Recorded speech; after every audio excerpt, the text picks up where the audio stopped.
Alright, so we're replacing bank 1 of the O2 sensor on my Evo 8, 2008 Evo 10. So we took everything apart. You have to take the whole dash apart to get to this properly. That way you can get the foam and installation out without ripping anything. And it's going to make it a lot easier.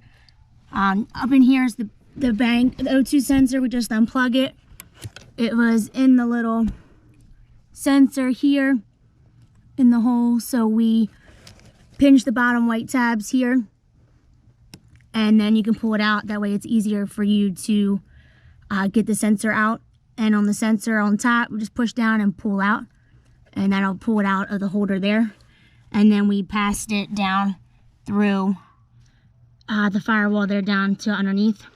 So now we're going to go underneath and we're going to put the new sensor in, pass it back up through, reconnect it, and put everything back together. So when you take the dash and everything apart, you're able to easily get the foam out without ripping it.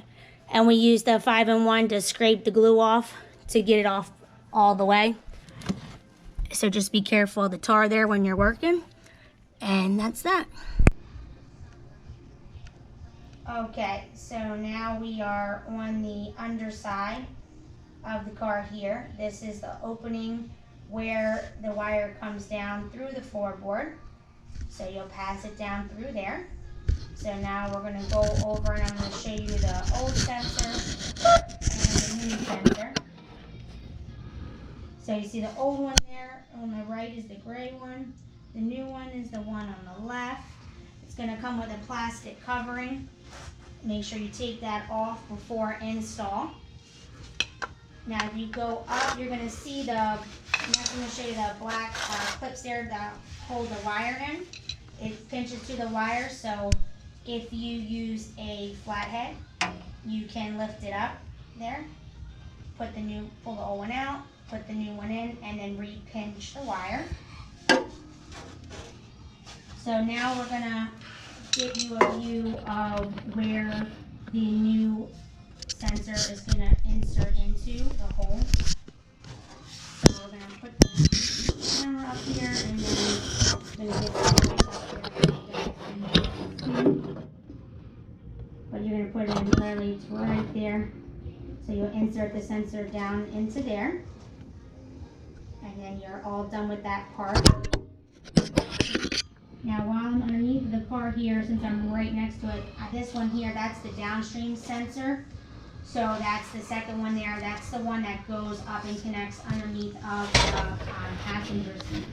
So you see the wire runs down and under, and then it's going to go up under the floorboard to the passenger seat. We'll do a video on that one later. I've already replaced that one once already because that one went bad first. But we will show a video of that later. But just follow that wire, and the main where it plugs into is going to be underneath of the passenger seat. So you can see I'll go right through there. You'll need to push the seat all the way back, lift up some carpeting. That's a little bit harder to get to, but not as complex as the upstream that we're doing now. So that's that there. All right, so we're going to get this buttoned up, and then we'll be back in a minute and be on the top side just to hook it back into the car. Okay, so now we've installed the sensor. We screwed it in there. You can see you want to do that first. You're going to screw it in. Make sure you leave a nice loop there. That way nothing's too taut on the wiring or anything like that. There's going to be 3 of those black clips that you're going to put the wire into. So there's the first one there that you can see. Then we're going to follow the wire down. You're going to put into the second and third one right there. And again, you just pinch them back down onto the wire. And then you're going to continue up and put the other part of your sensor up through the floorboard so that you can connect it on the top side. So you can see the hole there. You're going to put it through and then also insert your rubber grommet there. When you put the grommet in, make sure that you don't pinch or anything like that. You want to just kind of work it into place. Try not to use a flathead. You might poke all the way through, but just kind of work it into place there. So now we're going to come up onto the top side to show you where it comes through and hook in the sensor.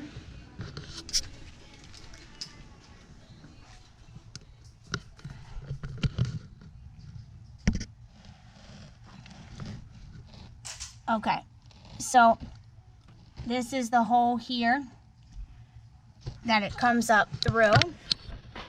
I'm gonna get some light here, just give me 1 second.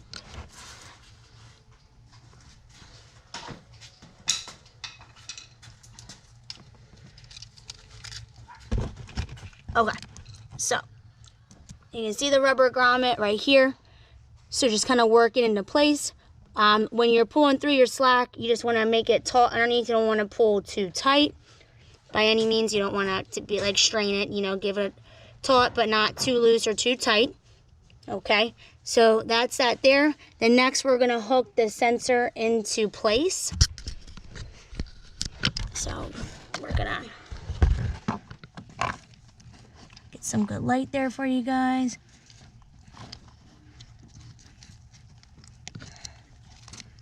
So here's the sensor here. We got our new one right here. So we're gonna plug it in. This part's gonna go up on the top.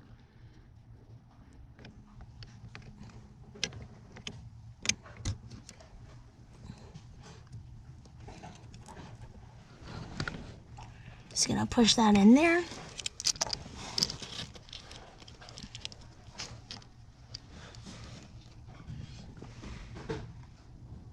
Okay, so you're gonna push that into place there, like that, and then now the white piece here, we're gonna re-put into the hole.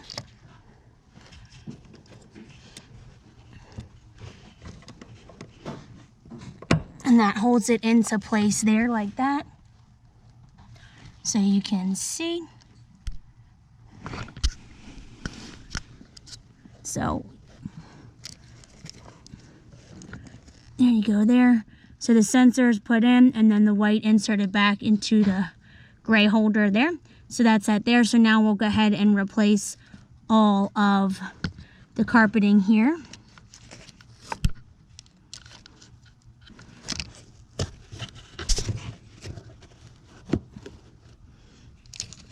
Like that there. So you got that part of the foam. That next what we're going to do is we are going to put the foam back into place. And then we will put the carpet back down there. And then we're going to go ahead and put the dash and everything like that back together. Because when you remove the panel, make sure the dash, the center console here, you're going to go from back to the front. Because there's 2 screws right here that you need to unscrew in order to get the dash out. So if not, some people have posted a video of just undoing that one piece and bending it back, bending the one plastic piece back. But the problem we found is when we were pulling that back, you're gonna see it was starting to warp really bad where it was screwed in. We found out it was screwed in. So it was starting to bend the plastic really bad and probably would have broken it off that in order to be able to reach up underneath here so good. So for that reason, we went ahead and just pulled apart the whole center console there. So all that's buttoned up and looks good. So now, like I said, foam, we're gonna put our foam back down, get everything put back in, and then you should be all good to go.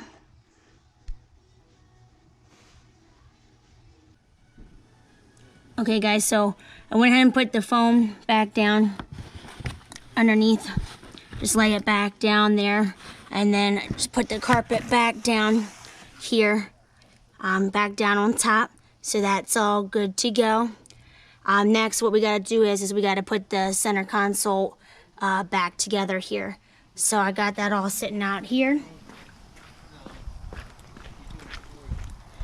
So, alright, so over here you got the center console here. So what you're going to need to do is work from the back to the front when you undo it. We got the Harbor Freight set there for if you need help wedging anything up and out there. So you're going to start from the back when you're in the car when you go to start. So you're going to need to do this first. You're going to lift up your center console here. you're gonna have 2 screws down in there, 2 10mm bolts. You're gonna wanna make sure you take those out first. Then leave the glove box up. Next, what's gonna happen here is what we didn't know is, figured it out, this piece needs to come out next. Before you take that piece out, you're gonna pull this out. So first do your screws in there, take those out, leave this up. And you're gonna come over, we're gonna pop out the coin change thing there, okay? Then we're gonna take out this piece here next, okay? You're gonna pop this piece out. When this piece comes out, there's gonna be 2 screws here, one here, and one here that you're gonna need to take out. There's also gonna be some connectors down here. Make sure you connect anything. And you're gonna need to take out this here. This is, I believe it's to the key fob. So, because I went to start the car later on that night to move it, and nothing doesn't recognize the key at all, can't start the car up. So if you need to move the car or anything like that, your key's not gonna work unless this is connected. So I just popped it out when connected in the car and moved the car out of the garage and whatnot. So make sure you take this out next, that way it's safe and you don't lose it. And then there'll be about, I believe, 1 or 2 other connections you'll unhook. So again, do those screws, and then we're gonna take, you're gonna unscrew your shift knob, and then we're gonna remove the boot piece. So you'll take those 2 screws out. And then once you do that, you're gonna lift this out. So you're gonna lift this up. You'll reach down in there, and you're gonna need to unhook the cigarette lighter down there. There is connection there, so you'll unhook that, pull that piece out, and then you're gonna see 2 more screws here and here. You'll need to take those out. So that'll be the center area. And then this piece here is what runs up and covers up over the O2 sensor. So when that's in there, it sits in there, and you can see the grooves. It's gonna go in and down. So when you're pulling, this is still gonna be in the car. When you're pulling this out, because you can see the hooks there, you're going to need to pull up and then back. So this one big piece is gonna come out. So you just lift up and pull back, and that should come out freely. Once you do that, then you'll see the 2 screws here and here for the side piece that's gonna run along the side. So you'll unscrew those 2 screws, and then there's also a screw way up here as well. That's a Phillips that you'll see underneath the car, so make sure you undo that. Once that's out and these screws are out, then you'll pull out this black piece, and that's the last piece, and then that exposes where we were working with the O2 sensor earlier. So then when you put everything back together, like I'm about to do right now, you're just gonna do it in the reverse order. So I'm gonna start here, then my boot, then the middle, and just work my way to the back. So that's all finished. We'll list the tools and everything like that we used down in the comment section, everything like that. But as you can see, just need a screwdriver, everything like that. Those are the pieces we used to get the plastic out, and then to get the oxygen sensor off, we used our offset oxygen sensor wrench.